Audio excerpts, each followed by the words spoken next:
I don't know if I've enjoyed it. I've enjoyed the creative process of it, but to play somebody who's no more, like who died on the plane, and the first thing that came in my head when we finished shooting the plane was I get to leave this plane, and she didn't.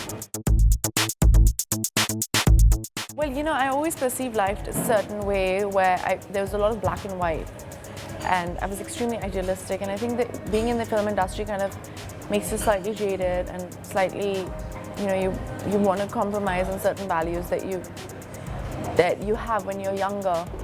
And I think while playing Neerja, I kind of revisited that. Her parents were like amazing. Father was a journalist at Hindustan Times, and her mom, they didn't believe in dowry. They just brought her up with a lot of love and a lot of acceptance, and they didn't treat her any differently than they would their boys, you know. And I think that it has to do a lot with her family and upbringing, because, you know, girls can have all sorts of ideas, but the family doesn't let you do something, especially in India, you can't do it. Well, you know, I was fearful because her actions were extraordinary. But at the end of the day, she was an ordinary girl. Like, she was a Bombay girl who went to Bombay Scottish and she was like me, or like you, or like anybody else, you know.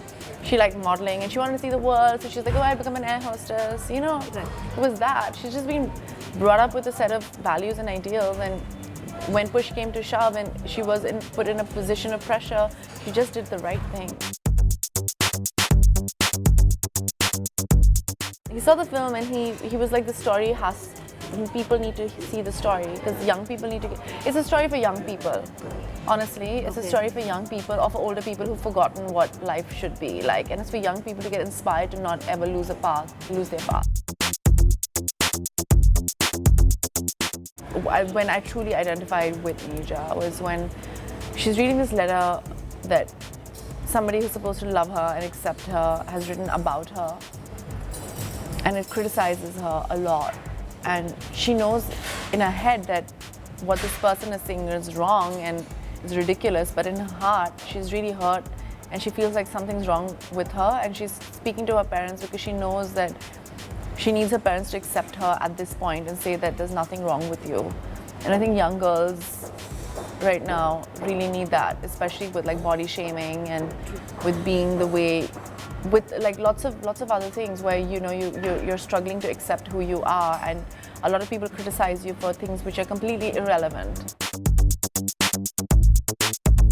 Like, I know in my head when somebody's talking about my body or talking about some stuff, like, you know, people, like, I have these really nasty comments, and in my head I know that this is not a reflection of who I am, it's a reflection of what that person is, but in my soul and in my heart it's really hurtful, you know, and I need somebody to tell me that, you know, you're not that person, you know, don't think about it. Even if I know it, if someone says that to me, it just makes me feel a little better. Right. It's just human nature, and I felt that. You need validation. You need validation.